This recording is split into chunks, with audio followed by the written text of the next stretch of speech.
好，这个是我们轮胎4轴的分配。好，从右到左就是前1、2嘛，1、2我刚不是说这可以转向，所以基本上它本身并没有驱动的能力。好，除非说你要很越野那种叉 T， 那种 Scania 要叉 T 啊，哦，那个才有可能会分配动力，但是我们这个车基本上不会有。好，所以基本上它前面2轴只负责转向的功能。那我刚刚是不是说驱动走在第3轴？好，所以我刚刚不是有讲到吗？好，引擎在这边，哦，变速箱在这边，然后引擎弄完之后，然后变速箱来去看动力多少嘛，然后经由传动轴，再经由差速器，然后再把力道分给这2轴，所以驱动的是不是第3轴？哦，这样是不是这样？是不是这样子？就这样子。好，那现在有几个状况哦。我刚才给各位看了一个东西哈，这个是我从其他的311车上面拍下来的，370的应该都是这一种。好，请各位来看一下，来，好，慢慢看。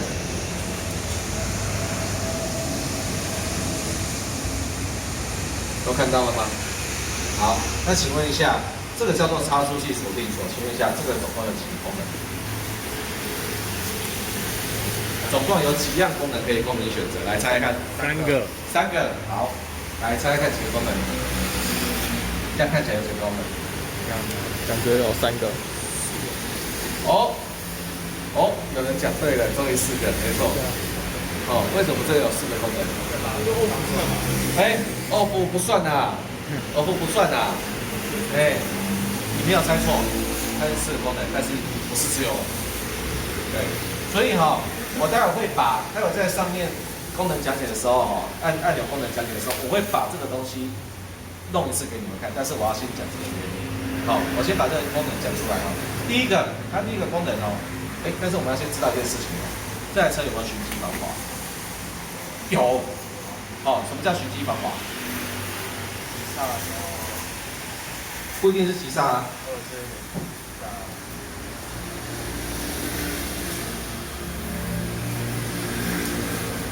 来，刚刚讲的是它作用的时候有可能会作用的时机点。那我先把2个东西讲一下。因为这个东西待会会在荧幕上看到。TC， TC， 那这个不一定有。但是我要先讲 TC 叫做循迹防滑。所以你们如果有些开小车子，是不是有看到就是一台车子，然后写 off， 或者是打叉叉？对，有一条那个嘛，就是像一台车子。这样子一台车，然后这样子。是不是这样子？这个就是循迹防滑。通常你把它按掉，通常都会写一个 off 吧。那 off 的意思是关闭吗？通常是，但是不见得是。那这台车的话有4个功能。第一个功能的话，我刚刚看的按钮其实可以直接按下去，按下去一下的话，它会出现，它会写说 TC 的越野模式。但是我要先讲讲循迹防滑到底是什么东西。循迹防滑的意思就是说，当我这台车如果路过一些像那个这台车有没有可能打滑？有没有可能打滑？有嘛，对不对？如果你以前车子打滑的话，车就滑掉了。那就偏你原本想要开的路线了嘛。但是现在都是电脑车，它可不可以经由这些轮胎速度、这轮速每一个的轮速差来去那个控制你这台车要往哪边走，可不可以？可以哦。所以如果说假设可能我这个轮胎，假设我现在是往前开，但是我这2个轮胎的轮速差有超过5公里的时候，它就会带你刹车，然后带你2边转速这样，至少就不会往旁边偏了嘛。但是有没有看打滑更严重？有。但是今天我在路上就看到有一台打滑的撞上去了。那因为这个样子，它如果在这台车打滑很严重的时候，它就会降低马力，锁马力打60%了。降低马力的输出来达到2边轮胎的速差平衡。那现在问题来了，如果我今天人在泥巴地石头路，我要怎么办？就是你刚才讲的泥地的问题。所以它基本上它是这个东西的按钮，它不是它一般为什么不设关闭？是因为说它本来就是要保护你，但是在一些特殊的路况，我刚才讲的泥巴地、石头路或者是沙子地，我真有遇到沙子地那这个时候你就要学会如何脱困。这个是这个按钮的真正目的。所以我这按钮第一个功能按下去的时候，它会写在越野模式中这个 TC 功能有作用啊，所以代表说我们一般的那个像那个你看到的一般比较硬的啊，或是稍微软一点的拉臂，它都可以。你按这个越野模式，它允许你这两个，它允许你这个轮胎有比较大的速差了，两个轮胎，它允许呢，因为我们的目的是脱困，我要离开这个路不好的地方，所以我允许我有比较大的差，速差。好，等到我回到柏油路上面的时候，我再按一下把它取消掉，让 TC 恢复原本的功能。这个是第一个功能。第二个功能，它会长按，长按的时候，它会先写越野功能，然后再到它会写 TC 关闭。那每ESP 我们待会看看这台车有没有，它不一定会有，但是我现在知道这个东西它会关闭。关闭的话，你这台车就跟以前的318车一样，就很传统的。等于就是在开一台很传统的车子啊。这个时候你不管怎么滚，我都不会锁你马力。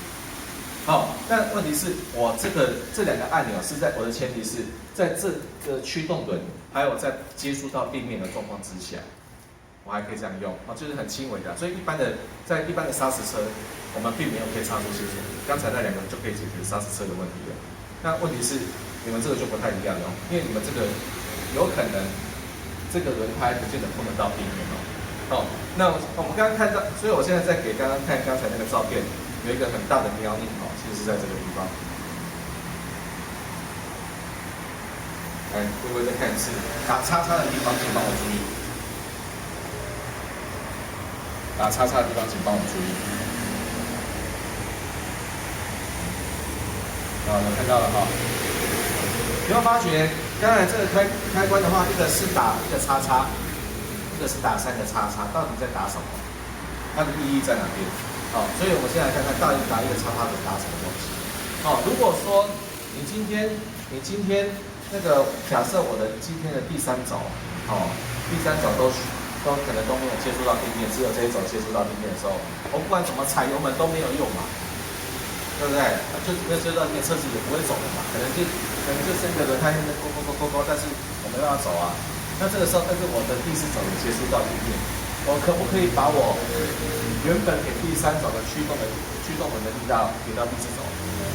可以那这个时候我们第一个开关是不是打叉叉打哪边？打中间。所以代表说这边有一根长的短那个传动轴，这边还有一根短的传动轴。平常的时候它是跟着，它基本上不太会走的。但是如果说我这边打叉叉的时候，叫做我把第3轴的这个原本要给第3轴的力道分一些给到第4轴，那变成说我第3轴跟第4轴都是驱动的，代表我这个4轴都有马力，都有力道可以让你去脱困。这样有没有问题？原本是这样子嘛，但是我借由差速器的锁定的第一段，把力量分到第4轴，那我变成说我原本这2个有动力，现在变成这4个都有动力，那我是不是就更好脱困了？那请问一下，这个时候可不可以转弯？可以为什么我会讲可以转弯？因为其实我们刚刚讲差速器锁定第一段，但是其实它并没有锁定真正的差速器嘛，它只有让传动轴往后的力道往后，所以它并没有做这个横的这种锁定。但是我刚刚不是还有一个3个叉叉的路？那如果说你这个路况很糟糕到可能只有这个轮胎有接触到地面，其他都没有的话，那我为了要克服这个路已经算很烂的啦，已经烂到不行了。所以在这个时候，我只能使出大招。我做这个很像的差速器锁定。差速器锁定的意思，最重要的意义就是说，我不允许这2边有任何的速差，也就是说，我这边转5公里啦，我这边我锁横的全部都是5公里啦，就这个意思。所以我的差速器等于没有作用。两边的速度量完全一模一样。所以这个时候，如果你转弯的话，转弯会不会造成轮胎的速差？会然后就谢谢再联络了，然后就爆胎了。这个如果是像小队长应该都很早之前应该都听到那些惨案。就是你刚刚说的，这样锁一锁之后，然后就转弯，然后所以爆胎吗？不是爆胎可能差速器会爆掉哦。或者是下山，直接就下去了。对，直接就下去了。因为上山按下去它比较好爬，可是下山忘记解，它转向它转不过去。对，所以你一转的话，力量往最弱的地方去，砰，就跟看到那个人的伤口一样嘛，没有外伤就是内伤的嘛，就爆掉了嘛，就一样的意思，就是看当时怎么转，看当时的状况怎么样，然后就怎么爆。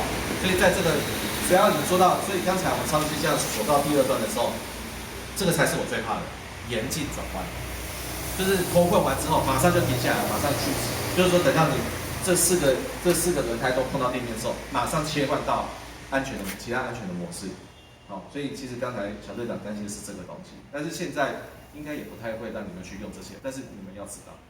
好，所以我把车主手册里面最复杂的东西花个10分钟讲一下，你们就会比较清楚了。好，这样有没有问题？